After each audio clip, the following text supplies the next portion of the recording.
Hello and welcome to a video series about transfer hooks.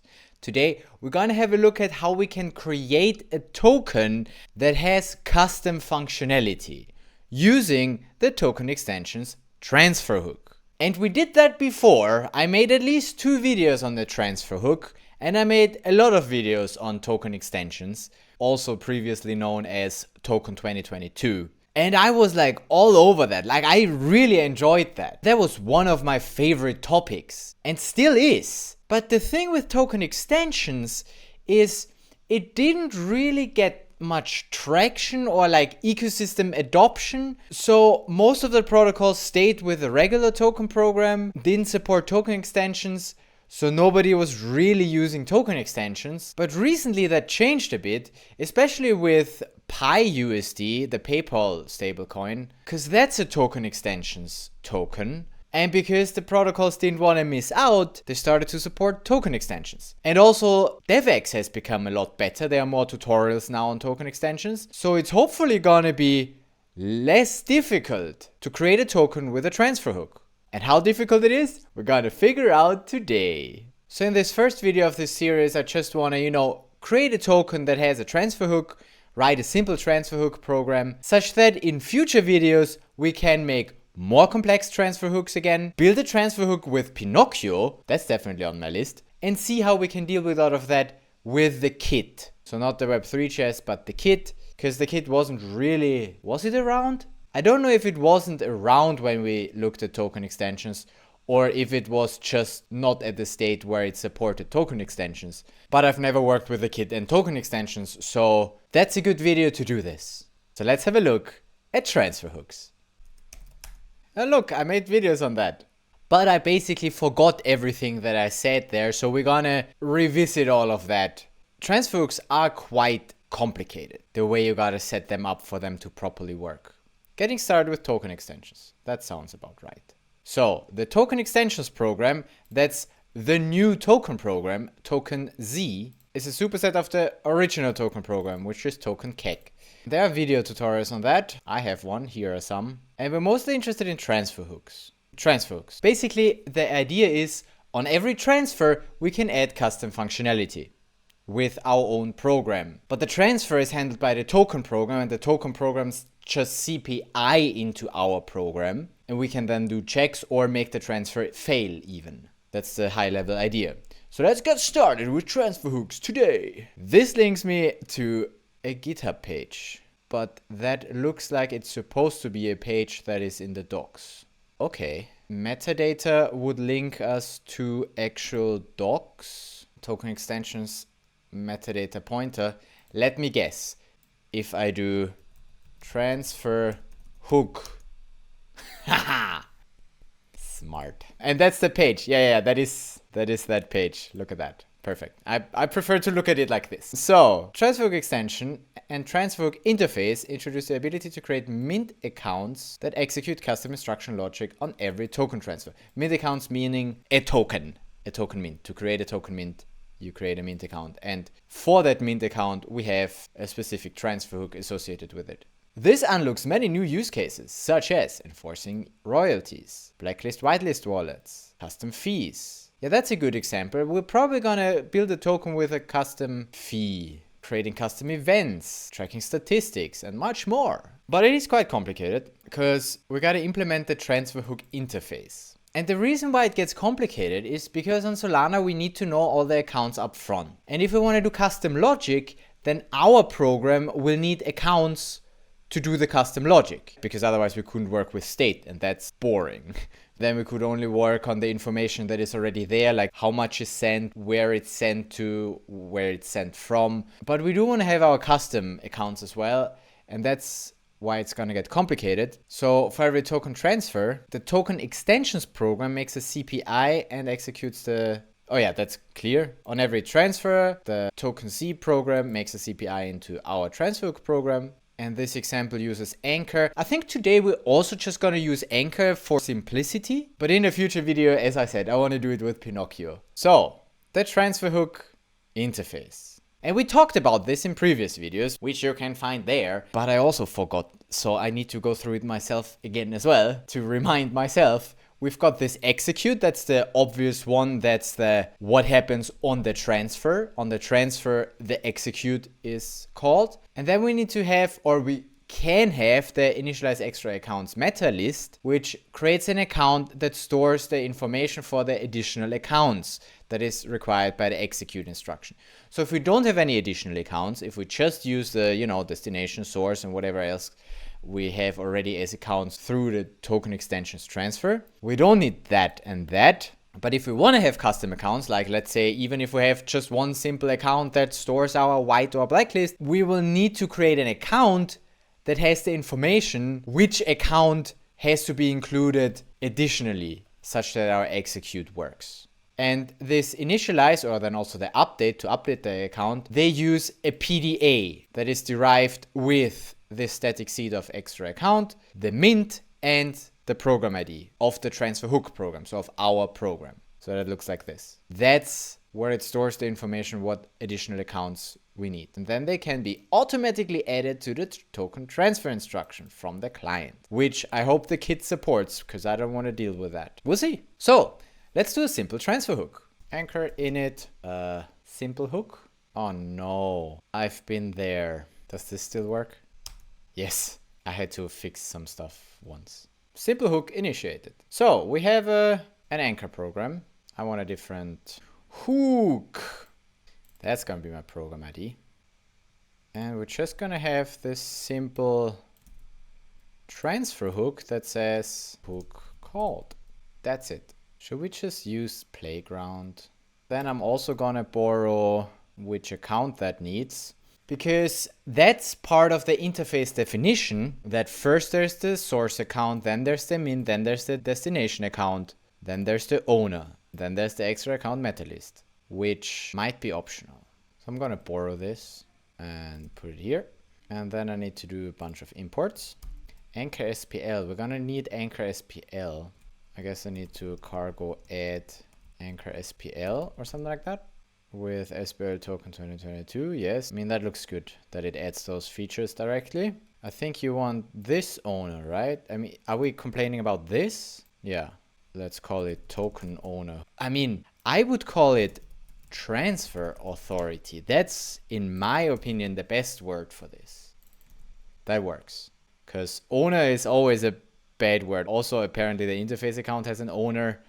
So then it tries to access that, which transfer authority, better word. And I'm not sure if we need that. For now, I'm just gonna throw it out and hope that we can use the simple transfer hook even without the extra accounts. Let's see. And let's see if we can build and deploy this.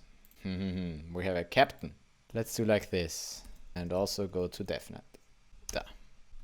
Get me some sol. And yes, I need to have 2 sol at least, because anchor programs are freaking expensive. I probably need 4. Oh no, it didn't build.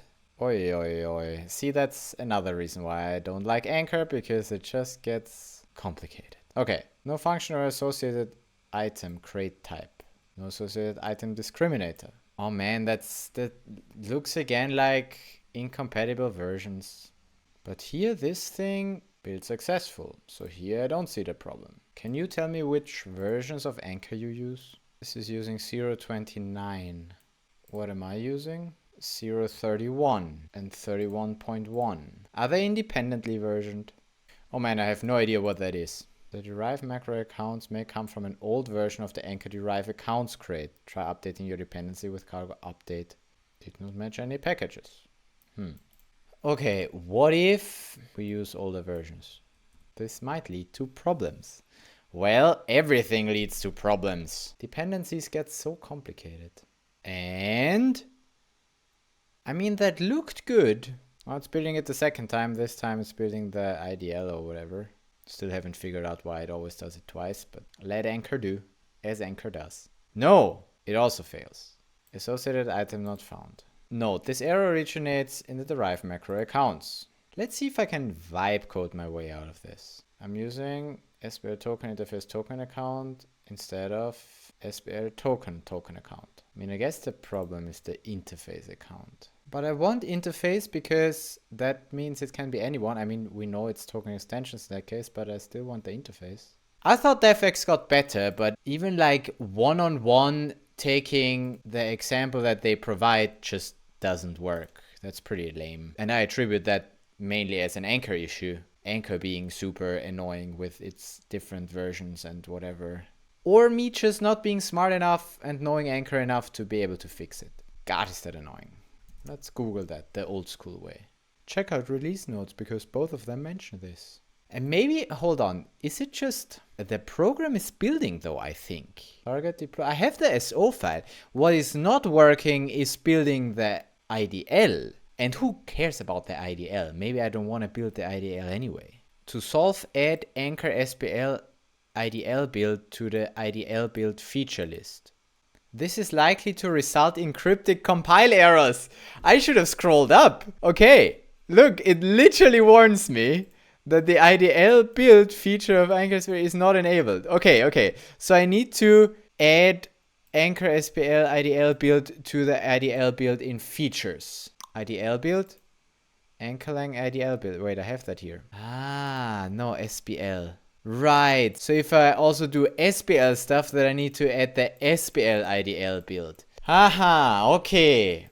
But that basically helps us solve another mystery, which is why does Anchor compile stuff twice all the time? Once for the actual program and then once for the IDL. And now it just builds. Ha! It was a really simple fix, but it was somewhat difficult to get there, as usual. Welcome to a developer's life. It's literally one line that fixes it all. Anyway, so back to our very simple program.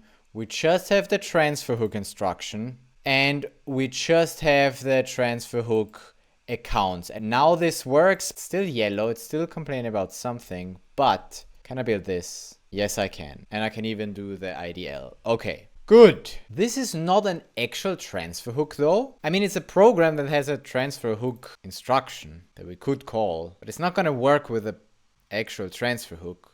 But we're going to make it work after we've seen it fail. So let's pretend this is our final program. Can I just say Anchor deploy? 200 transactions. Oh man, I'm so used to like a few.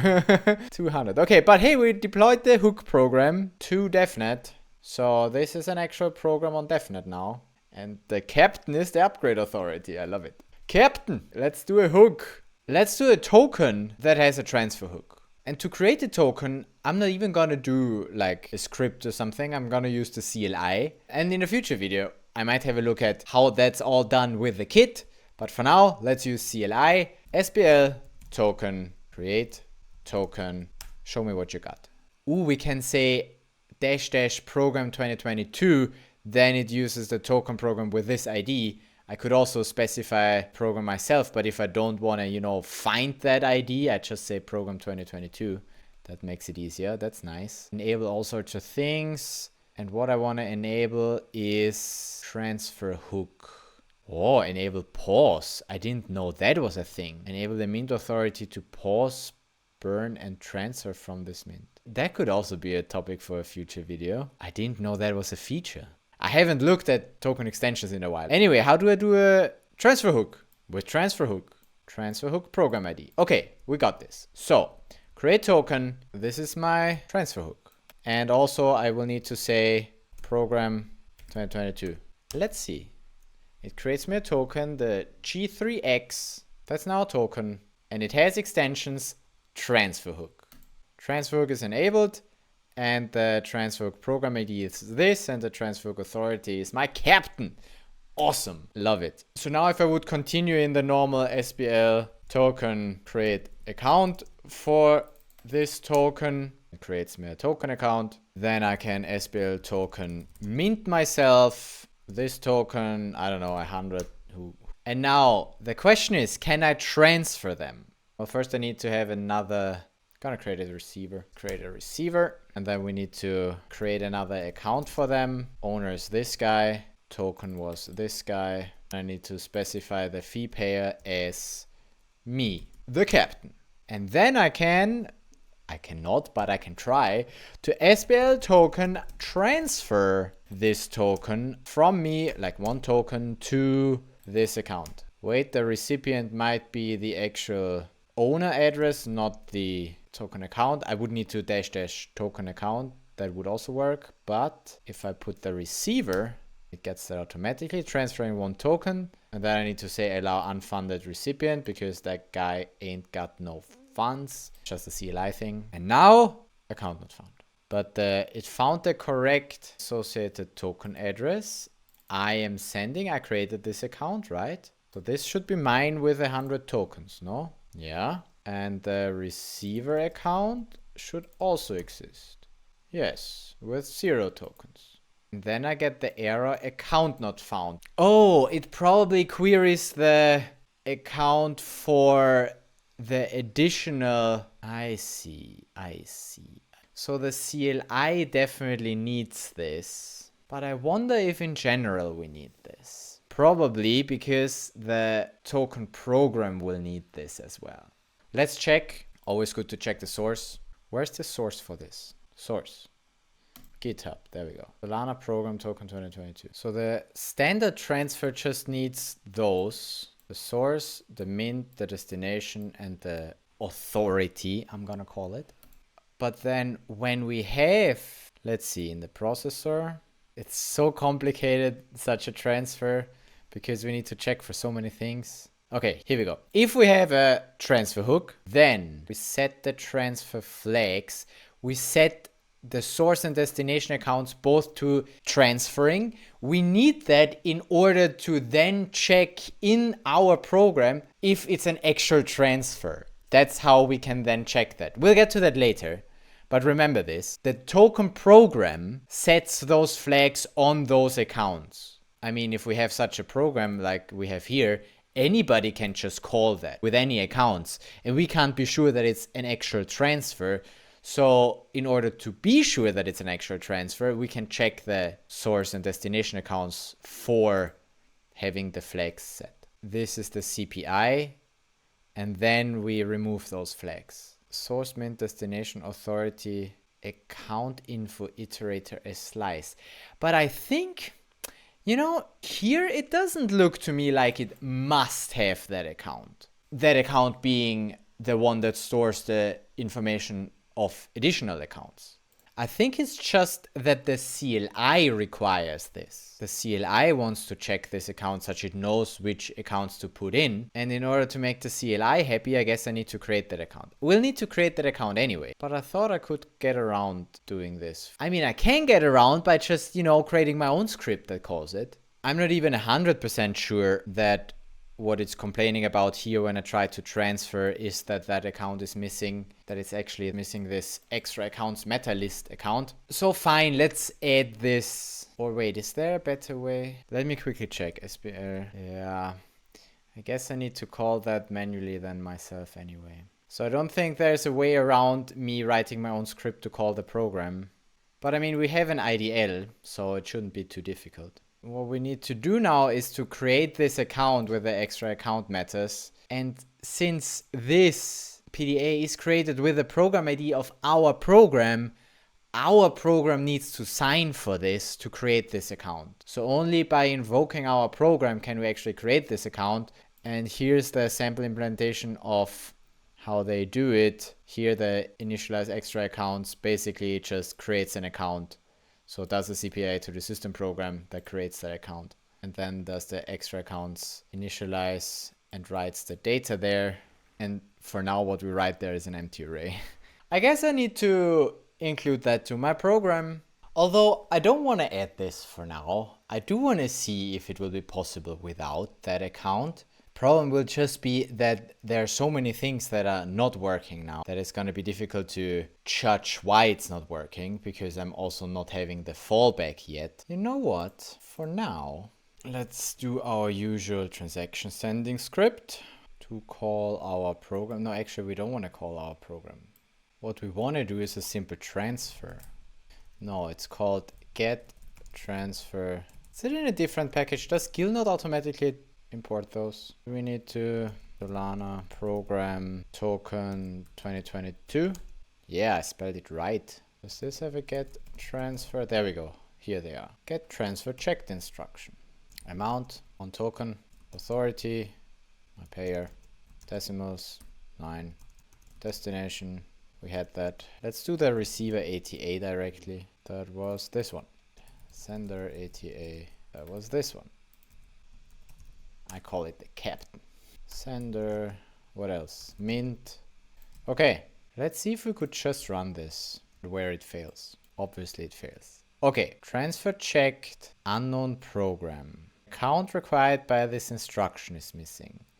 Right, because somehow we need to provide it not only the accounts that it needs here, but since it does a CPI, when we sign the instruction, we need to already know the hook program, which is correctly this one. How do I get that in there? Is there a update transfer hook, initialize transfer hook? So I don't think there is a separate instruction for this. I think I still need to use the get transfer checked. Maybe we have more. No, here's just multi-signers. Oh, but maybe here config. No, here's just program address. So I could specify another token program to call. So how would I do this with hook now? No freaking idea. It seems like also the kit doesn't fully support all the features of token 2022. Maybe I just don't know how. Let's check the source again. It needs program ID, which it got from here. Yeah, most likely it didn't find that in the list of accounts. So that's why this part will then probably fail. What if I manually add that account? Let's call this vanilla.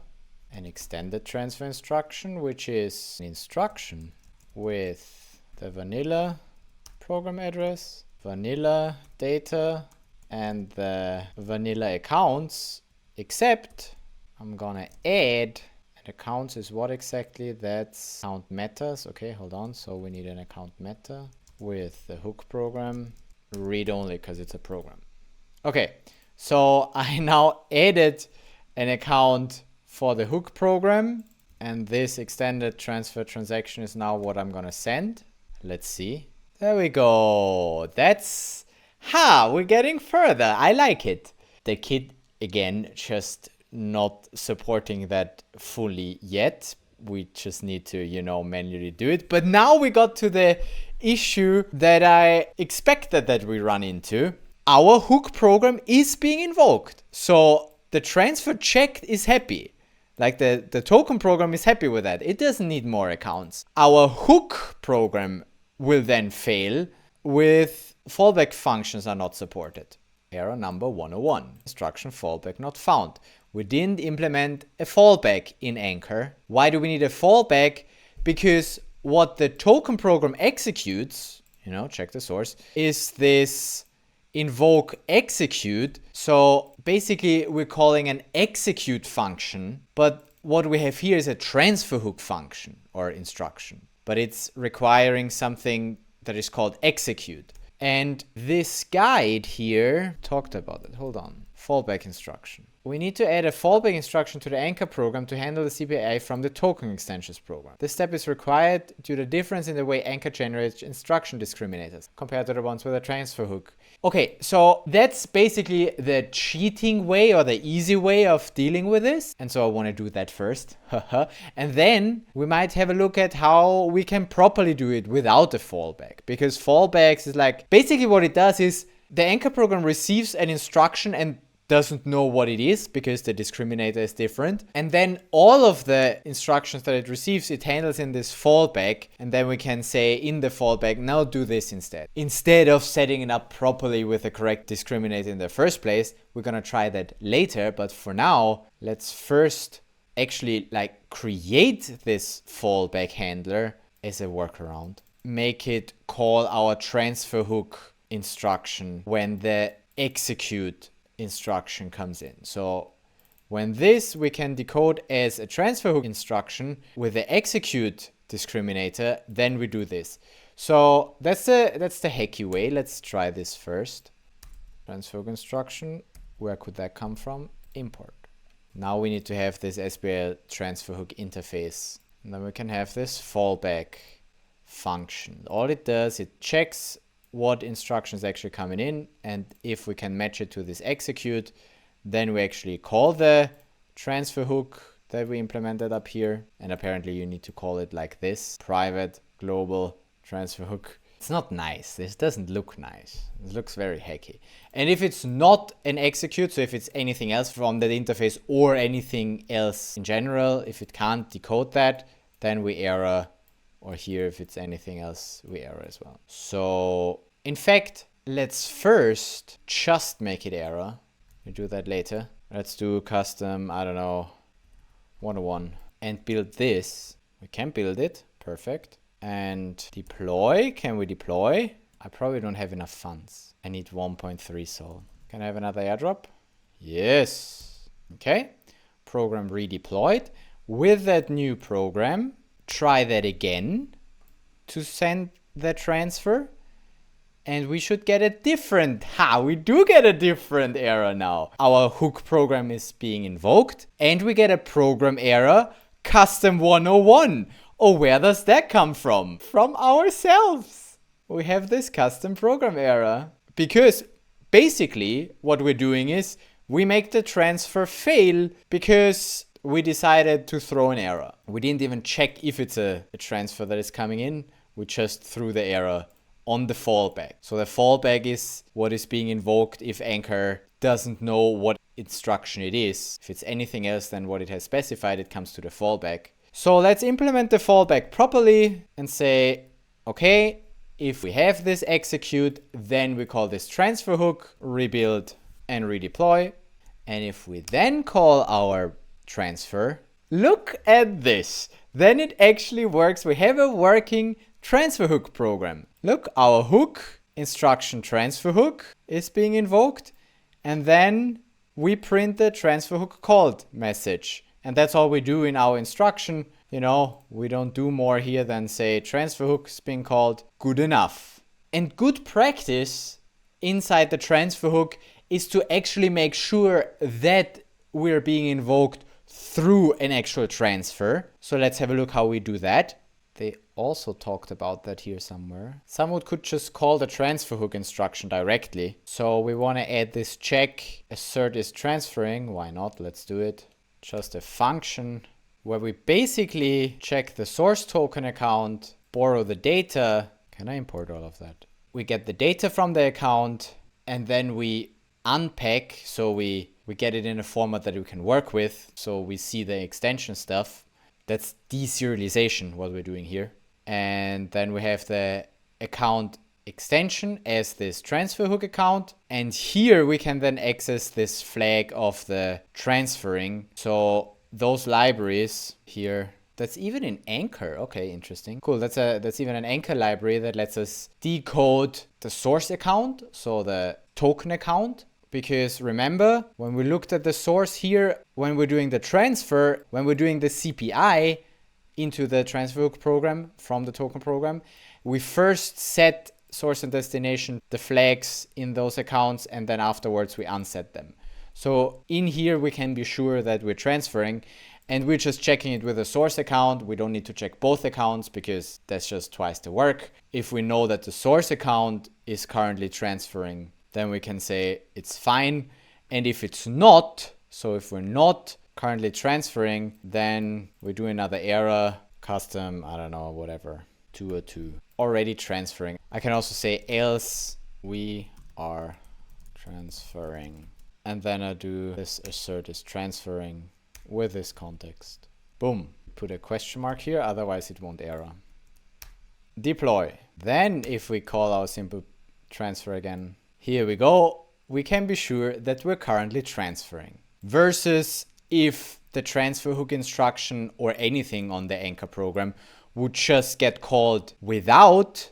Let's do that as well. Let's do just the hook. So basically we call just the hook program with any data. It doesn't really matter. Try call this discriminator. Anchor will then try to map it to something else with a fallback anyway. And accounts, well, I know what the transfer hook program needs. It needs the sender, the mint, and the receiver accounts. And then the authority, which let's say is my payer or my captain. For the hook, all of those are just read only, except for this one. This should be a signer. Although I think it also steals the signer privileges. I'm gonna call it just a read-only. Like this, I can just call my hook without anything. Invalid instruction data. Right. Why do we get invalid instruction data? It's not the correct. This is so fun to play with though. Here, we do get to the fallback, but then we give you this invalid instruction data because it's not the execute. And that's actually a good point for me to figure out what we need to put in as the execute. So we do get here, we don't get here. Enum, I mean, it looks like that's just number 1. And we can also, to make it easier for ourselves, look at one of the successful transfers from earlier and check here this CPI, the accounts where sender, mint, receiver, authority. And the instruction data was this. And this was the amount. So this, that's interesting though. I thought that interface would have a simpler discriminator, but maybe it doesn't. Don't ask me where that actually comes from. But if we were to put those values in here, oh, damn it. What encoder would that be? Base 16 encoder. Base 16 is hex. Encode. Not sure if it allows the spaces. I'm just gonna remove them. Okay, if I put that as the data, hold on, and then, I mean, it's not reading the amount anyway, but it could still fail. Hold on, it will probably still fail. Invalid instruction data, because it expects another 1, 2, 3, 4, 5, 6, 7, 8. Another 8 bytes. I'm pretending I transfer 0 tokens. This is not read anywhere anyway, so now... Oh, but we get a different error. Look at this. Ha! Transfer hook called. And then we get the error 202. Why do we get the error 202? Well, because my program does not allow calls if we're not currently transferring. That's why we get this error. If we would not do the assert here, build, deploy, then I could also just call the hook and get a transaction through. I mean, in this case, nothing bad happened. We just log a line. But depending on what your transfer hook actually does, if you're tracking statistics or whatever, then you want to make sure that the hook is actually only called from the token program as an actual hook and not by any random transaction, as we did here, because we're spoofing that we're doing an execute. So you better assert this. Nice. Good. So that's that. One last thing that I do want to look at is this fallback, because honestly, I'm not particularly happy with it. I don't want to track all of them. I mean, it would be so much easier if I could just tell the transfer hook what discriminator it has. And since we are using Anchor in version 0.31, we do get the discriminators. I made a video on that with the new features of this version. So what we can do is, instead of this ugly fallback that nobody wants, because it's just an ugly heck, we can tell this transfer what the discriminator should be. I just remember how. I mean, there's a reason why I make videos. Custom discriminators. Instruction and then discriminator. You are an instruction and you get the discriminator. Now, what can I put here? I mean, yeah, you need it as an array like this. Okay, but that's fine because you can just print this and steal those values. And then we can tell you, okay, you get this as the discriminator. Because usually it would take transfer hook and, you know, hash that and whatever, and use that as a discriminator. But now with this, I think Anchor should just map this discriminator to this instruction. Let's see if that works. Let's see if I can build this. Yes, I can. Deploy this. Now first the dry run, just calling the program. Yes, we still get this, which means it managed to call the transfer hook instruction because it's failing here with this custom 202. Which also means that if we do a transfer, that's the wet run, we can do the transfer. We are currently transferring, so that works. And the program now looks much nicer here, nice and short, without this ugly fallback that nobody needs. Get out. This is the program. We have this quick assert. we have the hook. And here we would add more functionality for, what we actually want to do in the hook. And we have proven that we don't need this extra account list if we're just working on information that we already have, like the amount or, those 4 accounts, the source, mint, destination, and authority. If our transfer hook doesn't need more information, then we can skip this extra account list. But if we do want more accounts, then we will need to add that. But I will keep that as the topic for the next video, where we're gonna, have a look at this in depth once more, because I feel like this is long enough for a video. We did learn stuff. We found a nice way to write this, make a simple anchor program that can be used as a transfer hook. And we did learn that we should do this check such that it's really just a transfer hook and not a program that can be called otherwise. Yeah, I'm happy with that. That's good enough for me for today. So we just revisited what transfer hooks are, how we can write a program that can be used as a transfer hook. Here's my old video on some more complex examples for transfer hooks. Here's another video that you could watch. Give this one a like if you enjoyed it, subscribe if you haven't already, because I have more videos on transfer hooks lined up. We're gonna get more and more complicated with every one. And we now also know how to then do the transfer with the kit. But it will get more complicated when we have more accounts. Good! Looking forward to the next video where we add some more accounts such that we can have a more complex transfer hook. See you then.